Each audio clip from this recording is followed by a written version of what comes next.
जय गुरु जी, शुक्राना गुरु जी। ओम नमः शिवाय, शिव जी सदा सहाय। ओम नमः शिवाय, गुरु जी सदा सहाय। मैं दीपक दिल्ली से अपना पहला सत्संग शेयर करने जा रहा हूँ। जय गुरु जी संगत जी, सभी को मेरा नमस्कार। जय गुरु जी, शुक्राना गुरु जी। आज गुरु जी के चरणों में मैं मंत्र बोलकर ओम नमः शिवाय, शिव जी सदा सहाय। ओम नमः शिवाय, गुरु जी सदा सहाय। गुरु जी को कोटि कोटि प्रणाम। गुरु जी से मेरी जर्नी कब शुरू हुई या बोलूं कि मैं गुरु जी को कब से जानता हूँ, क्योंकि संगत जी गुरु जी को मैंने बहुत पहले कहानियों में सुना और देखा था। उनके कई जगह मैंने स्वरूप भी देखे थे, जैसा कि हम पहले फोटो या तस्वीर बोलते थे। फिर मैं जब पहली बार उनके मंदिर गया, बड़े मंदिर, जो कि छतरपुर में स्थित है, 2018 में, जो कि मेरी पत्नी है उसके साथ उनके साथ गया था मैं, क्योंकि उनकी जो दोस्त है वह उनकी पुरानी संगत है और उन्हीं की वजह से मेरी पत्नी गुरुजी को जानती थी। पर मेरी पत्नी भी इतना नहीं जुड़ी हुई थी। मेरी शादी 2017 में हुई थी और मैं अपने घर में अकेला लड़का हूँ और मेरी 4 बहनें हैं और मेरे पिताजी और माताजी दोनों ही गवर्नमेंट जॉब में रहे हैं। कोई ऐसी समस्या नहीं रही। लेकिन जितना प्यार मुझे मेरे पिताजी से मिला उतना प्यार मुझे मेरी अपनी माँ से कम ही मिला, क्योंकि उन्होंने ज़्यादा लड़कियों पर ही ध्यान दिया। शादी होने के बाद मेरी परेशानियाँ कुछ ज़्यादा ही बढ़ गई और कुछ ही दिनों में काफ़ी झगड़े होने लगे। स्ट्रगल तो मेरी लाइफ में पहले से ही रहा है और मैंने खूब पूजा पाठ करी। मतलब कोई भी ऐसा भगवान नहीं जिनको मैंने नहीं माना। मैं हर भगवान के दर पे गया हूँ। सलासर मैं गया हूँ, मेहंदीपुर बालाजी मैं गया हूँ, खाटू श्याम जी मैं गया हूँ, क्योंकि मैं थोड़ा राजस्थान से जुड़ा हुआ हूँ। मैं बिलोंग करता हूँ राजस्थान से और दिल्ली में ही मेरी सारी पढ़ाई वगैरह सब कुछ हुई है। दिल्ली में ही हम शुरू से रहे हैं, तो स्ट्रगल तो मेरी लाइफ में शुरू से ही रहा है। और खूब पूजा पाठ भी करी है मैंने। मंगलवार मैंने किए हैं, शनिवार मैंने किए हैं, बहुत कुछ मैंने किया। और मेरी पत्नी जो है वो भी काफ़ी काफ़ी पूजा पाठ करने वाली मिली मुझे। वो भी बहुत पूजा पाठ करती हैं, व्रत रखती हैं, हर चीज़ उन्होंने करी। पर वो भी थोड़ा अपने जीवन में परेशान ही रही हैं, अपनी नौकरी से, अपनी जॉब से। कहीं उनको ऐसा कुछ नहीं मिल पाया अभी तक। मैं और मेरी पत्नी दोनों ही काफ़ी भगवान में आस्था रखते हैं। सब कुछ किया हमने। मेरी पत्नी ने व्रत किए, इतने पंडितों से हम मिले, सब उपाय किए, हम सब कुछ जो हो सकता है हमने कुछ नहीं छोड़ा। फिर कुछ टाइम बाद हमने अनुष्ठान भी करवाया भगवान भोलेनाथ का, क्योंकि हमें परेशानी ज़्यादा बढ़ी हुई थी। जीवन में काम-काज से काफ़ी परेशान रहा हूँ मैं, क्योंकि जिस काम में हाथ डाला उसमें ही मेरे को बहुत नुकसान हुआ। नौकरी गई कोविड टाइम पे, मेरी जीएनयू में रहा हूँ मैं 12 साल। वहाँ पे मैं कॉन्ट्रैक्ट बेस पे था, लेकिन वहाँ से भी मेरी जॉब गई। फिर मैंने कुछ अपना करने का सोचा, तो मैंने कुछ अपना छोटा-मोटा एक खाने का काम शुरू किया, पर उसमें भी ज़्यादा कुछ मेरा हाथ नहीं जमा और मैं उस चीज़ को आगे नहीं बढ़ा पाया। फिर उसी बीच मेरी पत्नी जो थी, वह भी प्रेग्नेंट थी, तो काफ़ी परेशानी थी। और उस टाइम पे भी काफ़ी कुछ चीज़ें हमारे साथ हो रही थी। फिर उन झगड़ों के बीच मेरे पिताजी का देहांत हो गया, क्योंकि वो काफ़ी बीमार थे, उन्हें टीबी था लास्ट स्टेज पर। जितना उनसे मेरा लगाव रहा उतना मम्मी से मेरा नहीं रहा, उनसे हमेशा कम ही रहा। क्योंकि बहनें जो हैं, अगर शादी के बाद वो अपने घर में सेटल हो जाएं, समय से सेटल हो जाएं, तो बढ़िया होता है। लेकिन वह थोड़ा मतलब अपने ससुराल में कम और मायके में ज़्यादा रही हैं। और हमारे आपस में मतलब जो है उनका इतनी बनी नहीं है और उनका इंटरफेरेंस रहा है, तो बहुत ज़्यादा हो रहा था। और मम्मी ने भी कभी ना मेरी सुनी और ना अपनी बहू की सुनी, तो इसलिए हमें जो है उस बीच अलग होना पड़ा और हमें रेंट पर जाना पड़ा। तो उस टाइम पर काफ़ी क्राइसिस मैंने झेले, काफ़ी परेशानियाँ थी और बहुत ज़्यादा मैं परेशान था। लेकिन जहाँ मैं गया वहाँ गुरु जी की कृपा है, क्योंकि मैं जिनके पास रेंट पर गया वह गुरु जी की बहुत पुरानी संगत हैं। एक्चुअली वह मेरी पत्नी की दोस्त हैं, तो उन्होंने ही हमें अपने घर पर रखा। हम वहाँ पे रहते थे और उनको रेंट देते थे। कुछ टाइम तक हम वहीं पर रहे और उसी बीच मैं पहली बार गुरुजी के यहाँ जो मेरे जो बड़े मंदिर जाना हुआ छतर पर, उन्हीं के साथ हुआ था। जो 2018 में मैं उन्हीं के साथ गया था। पर उस टाइम पर मेरा कोई इतना लगाव नहीं हुआ, ऐसे कि कोई ये परम शक्ति है। तो मैं पहली बार गया तो मेरा कोई इतना लगाव नहीं हुआ उनसे। तो मैंने अपनी पत्नी को इस चीज़ के लिए बोल दिया था कि भाई मैं तो अभी नहीं, मेरा फोकस नहीं बना है, लेकिन अगर आप चाहते हो तो आप करो, कोई ऐसी समस्या नहीं है, आप मानो इन्हें। और इसी बीच में मैं उनकी जो दोस्त है, उन्होंने हमें जो है स्वरूप पहले ही प्लेस कर दिए थे। उनमें एक गुरुजी के चरण स्वरूप थे, उनके साथ एक स्वरूप था, वो अपनी गद्दी पर बैठे हुए थे। तो उन्होंने हमें ब्लेस कर दिया था। वह हमारे साथ अब तक चल रहे हैं, क्योंकि उन्हें पता था कि अभी परेशानियां और आनी है इनके जीवन में आगे। तो वह हमारे कष्ट कटवा रहे थे। जो भी था हमारे साथ ही रहे, वह हमारे मंदिर में थे, वह सब देख रहे थे।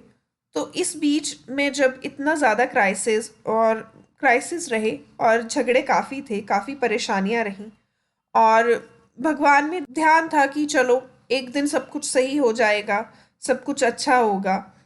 तो मैंने इस चीज़ को बहुत ज़्यादा मतलब इतना लाइटली नहीं लिया था, लेकिन मन में एक था कि चलो भाई परेशानियां हैं, अब क्या करें, झेलनी तो है, जैसा ऊपर वाला चाहे वैसा चलना है। अभी फिर उसके बाद जो है मेरा काम, मैंने जैसे तैसे करके फिर थोड़ा अपना टूर एंड ट्रैवल का मैंने डिसाइड किया कि चलो गाड़ियाँ गाड़ियों का कुछ करते हैं। आजकल तो कमर्शियल गाड़ी ले लेते हैं, ओला उबर का काम है।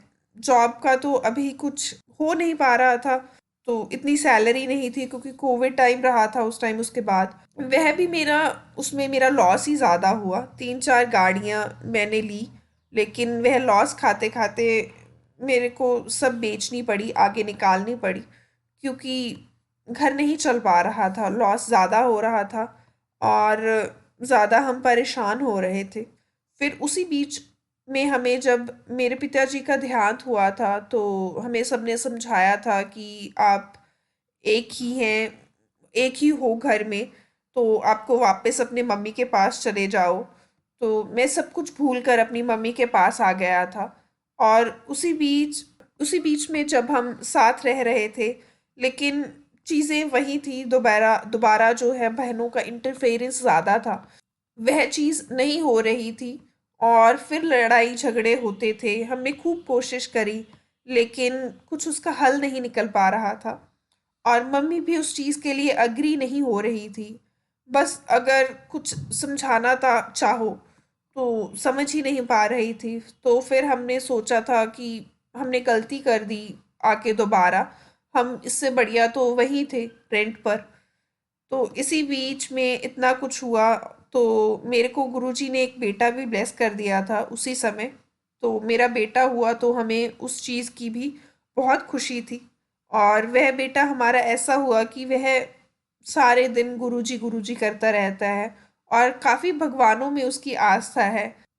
सब जितने भी उसे मतलब कुछ भी टीवी पर अगर आ रहा होता है, माता हो गई या कोई भी सत्संग आ रहा होता है, श्री कृष्ण जी का कुछ भी भजन वगैरह आ रहा हो, तो वह सबको मन लगा के सुनता है। कार्टून में वो थोड़ा, उसका ध्यान है जो कम रहता है, कार्टून वगैरह नहीं देखता, लेकिन वो अगर जहाँ भगवान का नाम आ जाए तो वहाँ ज़्यादा उसका फोकस रहता है। 3+ ईयर का वह हो चुका है अब। लेकिन जब से गुरुजी के पास वह जाने लगा है, तो बस गुरुजी गुरुजी करता रहता है। और मुझे पता है कि गुरुजी ने उसे काफ़ी ब्लेस कर दिया अभी तक। उसका आगे तक का फ्यूचर गुरुजी को पता है, और अब क्या करना है क्या नहीं वह तो वही करेंगे, हमने तो गुरुजी पर छोड़ दिया है। तो इन सब चीज़ों के बाद फिर हम वापस अपना, बहुत ज़्यादा क्राइसिस होने के बाद हम अपना अलग ही हो गए वापस, और परेशानियां कम नहीं हुई, परेशानियां वैसे चलती रही। फिर मैंने एक दिन, मैं अपनी गाड़ी में ऐसा बैठा हुआ था, परेशान था क्या होगा क्या नहीं होगा, कल का कुछ नहीं पता, कुछ अच्छा नहीं हो रहा था जीवन में, चले ही जा रहा था। तो बस कहीं से कुछ सेविंग नहीं हो रही थी, कहीं आगे का कुछ पता नहीं है। तो अचानक से मैं फेसबुक पे अपना एक पेज देख रहा था, तो गुरुजी के उस पर काफी सत्संग आ गए, एकदम से ही रिपीटेडली वहां आ रहे थे। तो मैंने उनको फोकस नहीं कर रहा था मैं उन पे, पर क्योंकि जानता था तो मैं गुरुजी को पहले से ही था। लेकिन फिर माइंड में आया कि चलो एक दो सत्संग सुनता हूँ, देखता हूँ कि क्या है क्या नहीं है। तो मैंने सुने, और एक दो सत्संग सुनते सुनते चार पांच सत्संग मैंने सुन लिए। तो मन बहुत शांत हुआ, और सुन के ऐसा लगा कि जब इतने इतनी आस्था है, इतनी संगत जुड़ी हुई है गुरु जी से, लोगों को इतनी आस्था है, तो अगर बोलना या बुलाना चाह रहे हैं गुरु जी तो जाना चाहिए। तो उस दिन मेरा मन ऐसे, फिर मैंने डिसाइड किया कि अब कुछ और रास्ता तो बचा नहीं, कहीं से भी कुछ काम नहीं बन पाता, उम्मीद नहीं हो पाती। पैसे की बड़ी प्रॉब्लम, फाइनेंशियली बहुत ज़्यादा डिस्टर्ब हूँ मैं। तो हम बहुत ही ज़्यादा डिस्टर्ब हैं, कुछ बचता नहीं है, तो बहुत परेशानी रहती थी। तो जब शाम को घर लौटा, तो मैंने अपनी पत्नी से बोला कि हम संडे को गुरुजी के यहाँ चलेंगे। तो वह शॉक्ड हो गई, और उन्होंने बोला कि आज कैसे गुरुजी की याद आ गई आपको। तो मैंने उनको बताया कि मैंने उनसे बोला कि सत्संग मैंने सुने, काफ़ी आ रहे थे, और उनकी टेलीपैथी मेरे को हो रही थी, तो मैं उस पर ज़्यादा ध्यान नहीं दे रहा था। मेरे को कह रहे कि थे कि तू चिंता ना कर, मैं तेरे नाल हाँ, मैं से सब ठीक कर दांगा। तो फिर मुझे लगा कि ठीक है, मैं चलता हूँ, अब आप ही के ऊपर छोड़ देता हूँ। अब और क्या करूँ, सबको मान के देख लिया लेकिन कुछ काम नहीं हो पा रहा है। तो फिर हम संडे को जब हम पहली बार बड़े मंदिर गए जो छतरपुर में स्थित है, हमने जब वहाँ कदम रखा, तो जब मैं पहले 2018 में गया था और जब मैं अब गया सितंबर 2023 में, तो वहाँ वह दिन और आज का दिन बहुत ही अलग था मेरे लिए। क्योंकि जब मैंने वहाँ एंटर किया था, तो वहाँ का जो ऑरा था बहुत अलग था, वहाँ जो पॉजिटिविटी थी जो मेरे को आ रही थी वो अलग थी। मेरा मन इतना शांत हुआ वहाँ जाके, हर चीज़ मैंने अपनी सारे परेशानियाँ गुरु जी के आगे रख दी, छोड़ दी सब, उनके पास जाकर बैठा। कुछ नहीं था, बस वहाँ बैठकर जो परेशानियाँ थी अपने मन ही मन उनको सारी परेशानियाँ बोल दी, बैठा रहा, चाय प्रसाद ग्रहण किया, जो गुरबानी वहाँ चलती है वह हमने सुनी। फिर हम दोनों, मेरी पत्नी और मैं, परेशान थे, काफ़ी काफ़ी परेशान थे हम, हमारे आंसू भी आ रहे थे क्योंकि काफ़ी परेशानियाँ झेल ली हमने। जीवन में इतनी एज नहीं है जितनी परेशानियाँ झेली अभी तक। उसके बाद हमने लंगर प्रसाद लिया वहाँ, और वहाँ से आए तो काफ़ी मन को राहत मिली। उसके बाद हमारा हर सैटरडे जो है, वह गुरुजी ने डिसाइड कर दिया कि हम हर सैटरडे हम वहाँ वहाँ जाना होता है। हम जाते हैं, जाकर आते हैं, क्योंकि वो दिन है और आज का दिन है, कोई सैटरडे नहीं छोड़ता। और अभी हम लास्ट जो है न्यू ईयर पर होकर आए हैं, फर्स्ट को। उस दिन भी काफ़ी गुरुजी ने बताया हमें, उन्होंने बुलाया था वहाँ, उन्होंने इनवाइट किया था खुद ही कि नए साल नू आई। तो हम गए, और काफ़ी रश था, काफ़ी भीड़ थी, लेकिन फिर भी उन्होंने दिखाया, उन्होंने बताया कि देख मेरी कितनी संगत है, और मैं सबका भला करता हूँ, सबको आशीर्वाद देता हूँ अपना। और तो वह चीज़ जो है हमने देखी, और हमें खूब अच्छे दर्शन हुए गुरु जी के, खूब ब्लेसिंग दी गुरु जी ने हमें। और वह हमेशा मुझे कहते हैं जब भी टेलीपैथी होती है कि मैंने तेरे को खूब ब्लेस कर दिया है, तुझे तेरे जीवन में कभी अब कोई परेशानी नहीं होगी, तू जो चाहता है तुझे मिल जाएगा, तेरी परेशानी खत्म कर दी है, और सब्र रख, सब अच्छा होगा। तो यह चीज़ें सब अब उन्हीं पर छोड़ दिया है मैंने तो सरेंडर कर दिया है, क्योंकि जीवन में आगे कुछ नहीं बचा है, क्योंकि लाइफ में फाइनेंशियल क्राइसिस बहुत थे, और सर पर कर्जा भी है, बहुत परेशानियां होती हैं, सब गुरुजी पर ही छोड़ा हुआ है, क्या करना है क्या नहीं। हर सैटरडे हम जाते हैं, लंगर प्रसाद करते हैं, चाय प्रसाद लेते हैं हम। और हमें यह भी पता है कि जो हम चाय प्रसाद, लंगर प्रसाद लेते हैं उससे भी हमारे कष्ट कट रहे हैं, और हमारी बीमारियां जो हैं वह भी दूर हो रही हैं। गुरुजी कर रहे हैं। एक सत्संग है मेरे बेटे का, जब हम पहली बार हमने दर्शन किए थे गुरुजी के, और वहाँ हमने लंगर प्रसाद लिया था। तो पहली बार मेरे बेटे ने जब वहाँ रोटी प्रसाद ग्रहण की थी, तो जब हम गाड़ी में आ रहे थे वहाँ से, तो उसने काफ़ी उल्टी कर दी थी आते समय, और काफ़ी ज़्यादा कर दी थी। तो मैं थोड़ा परेशान भी हो गया था, लेकिन बाद में जब हम घर आए तो वह ठीक था, अच्छा खेल वेल रहा था आराम से। अ, बाद में जब मैंने कोई सत्संग सुन रहा था, तो उसमें ऐसा कुछ आया कि जिससे मुझे ज्ञात हुआ कि गुरुजी ने कोई उसका बड़ा कष्ट काट दिया है, क्योंकि उन्हें पता था कि यह इसके पास अभी परेशानी है और यह झेल नहीं पाएगा उस चीज़ को, तो उन्होंने उस चीज़ को वहीं ख़त्म कर दिया। और आज का दिन है और वह दिन एकदम मस्त रहता है, खेलता कूदता रहता है और गुरुजी गुरुजी करता रहता है। जब भी वह बड़े मंदिर जाकर लंगर प्रसाद करता है, और वह पूरे हफ्ते में जो मेरी पत्नी उसे कुछ भी बना कर देती है, पराठा या रोटी, तो वह जो है खाता नहीं है। लेकिन जब गुरुजी के यहाँ जाता है तो वह एक या दो दो रोटी प्रसाद वहाँ खा के ही आता है। वहाँ से तो हमें यही लगता है कि पूरे हफ्ते की गुरुजी उसे वही रोटी प्रसाद ग्रहण करवा देते हैं। बाकी तो सब उन्हीं की माया है, उन्होंने ही करना है जो करना है। और सत्संग ऐसा नहीं, मेरे जीवन में भी हुए हैं, अभी तक हुए हैं, छोटे मोटे तो होते ही रहते हैं, रोज ही होते हैं। और तो पूरा जो है हमने तो उन्हीं पर छोड़ दिया है। परेशानी है वो अभी भी चल रही है, खत्म नहीं हुई है, लेकिन अब इतना है कि उन पर विश्वास है कि उन्हीं पर ही हमने छोड़ रखा है। उन्होंने ही खुद हमारा घर व खुद हमारे साथ आए हैं। उन्होंने अपने स्वरूप हमें ब्लेस किए हैं, चरण स्वरूप दोबारा उन्होंने हमें दिए हैं, और उन्होंने अपने स्वरूप हमें दे रखे हैं, हमारे साथ ही रहते हैं वह। और मैंने जो अभी तक देखा है और जो मेरा अपना एक्सपीरियंस रहा है, कि मैंने उन्होंने उन्हें अपने घर में महसूस किया है, मैंने उन्हें अपने घर में देखा है, और रात को 2 ढाई बजे मैंने गुरुजी को महसूस किया है। और वह मुझे मुझे ही पता है कि वह मुझे दिखे हैं। मेरा जो घर का सोफ़ा है उस पर मैंने उन्हें बैठे हुए महसूस किया है। तो गुरुजी का वर्णन करना तो बहुत ही, मतलब उनको बयां करना मुश्किल है। तो गुरुजी का क्या है तो उन्होंने मुझे बता दिया है।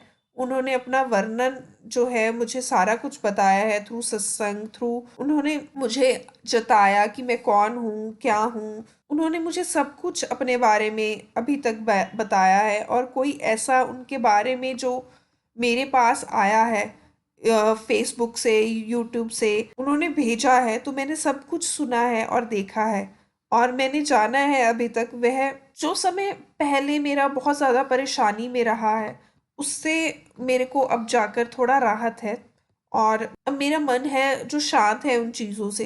परेशानियां तो गुरुजी खत्म कर ही देंगे, वह मैं जानता हूँ, क्योंकि उन्होंने सबका भला किया है, और वह बोलते हैं कि तेरे अच्छे दिन आ गए हैं, मैं तेरा नंबर ला देता है, सब कुछ अच्छा होने वाला है, नया साल तेरे लिए खुशियां भरा है। तो वो मुझे पता है, वो मुझे कहाँ से कहाँ पहुँचा देंगे, वह मुझे बताते हैं। वह चीज़, मतलब कुछ ऐसी चीज़ें हैं जो उन्होंने मुझे बताई हैं, लेकिन मैं अभी शेयर नहीं करूँगा। पर मुझे कहा है उन्होंने कि वो कहाँ से कहाँ पहुँचाना है उन्हें, मुझे उन्होंने मुझे बताया है। और जो मेरे नसीब में भी नहीं है उससे ज़्यादा उन्होंने मेरे भाग्य में लिख दिया है। वह तो उनकी कृपा है। वह हमें इतना कह रहे हैं कि जो तेरे नसीब में नहीं उससे ज़्यादा मैंने तेरे भाग्य में लिख दिया है। तेरी लकीर बदल दी है मैंने तेरे हाथों की। यह गुरुजी ही कर सकते हैं और कोई नहीं कर सकता। गुरुजी ही कर सकते हैं। तो उन्हें जानते हैं अच्छे से।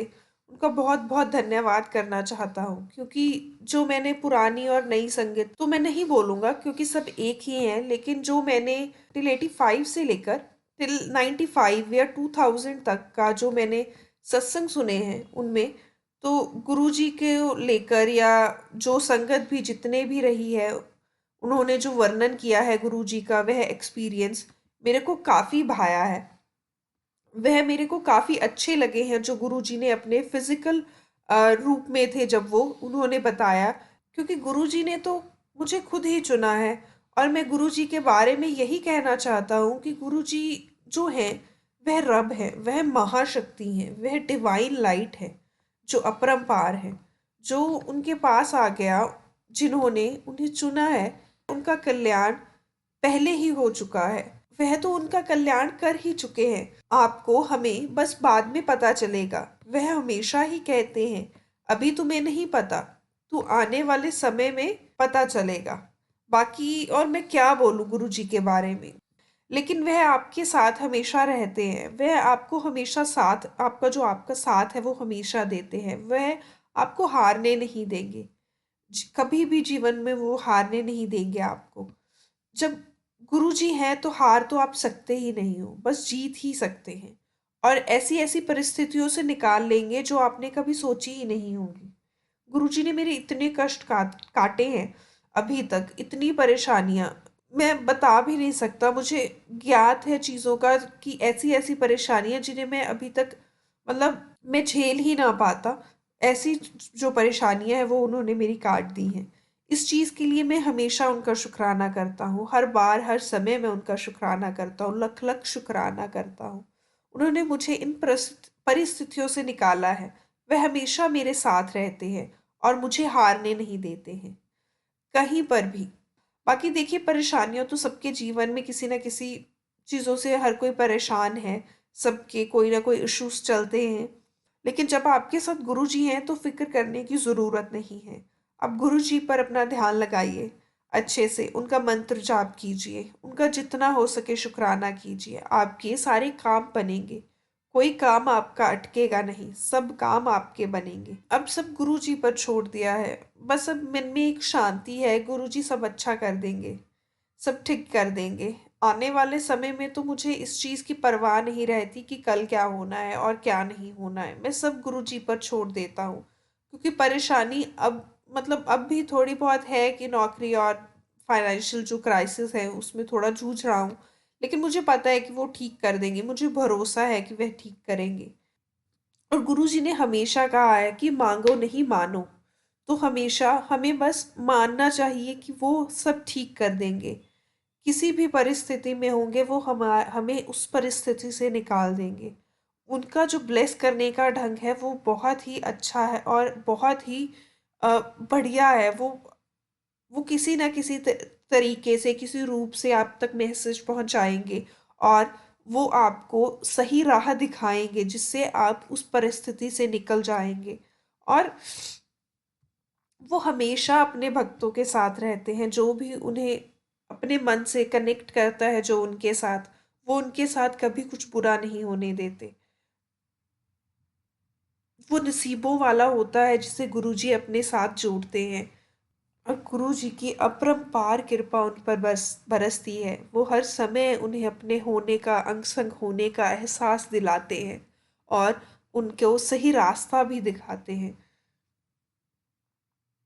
वो उनके जो जो कर्म है, जो उनके कर्म हैं, उनके जो लेख हैं, वो वो सब बदल सकते हैं। वो उनके जीवन में खुशियां ही खुशियां लिख देते हैं। बस आपको अपने मन से उन्हें मानना है, उन पर सब छोड़ देना है और उनका शुक्राना करते रहना है।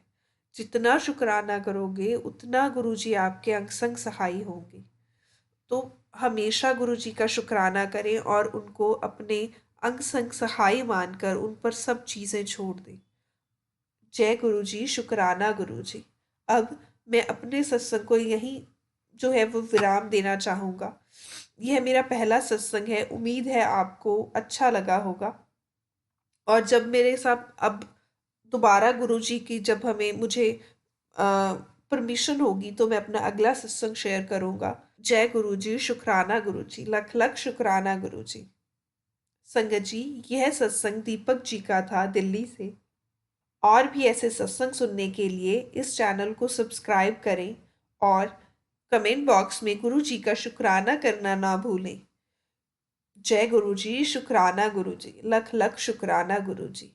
ओम नमः शिवाय। गुरु जी सदा सहाय। लख लख शुक्राना गुरु जी, अनंतम शुक्राना।